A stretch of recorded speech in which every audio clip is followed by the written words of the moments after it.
London కి వెళుతున్న విమానం 242 మంది ప్రయాణికులతో వెళుతున్న విమానం క్రాష్ ల్యాండ్ అయింది.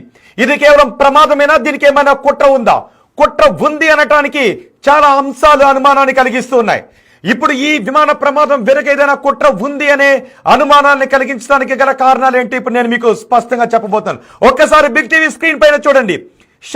సారా ఆడమ్స్ అమెరికా CIA మాజీ అధికారి, సెంట్రల్ ఇంటెలిజెన్స్ ఏజెన్సీ మాజీ అధికారి 9వ తారీఖున చేసిన ట్వీట్ ని ఇప్పుడు మీరు బిగ్ టీవీ స్క్రీన్ పైన చూస్తున్నారు.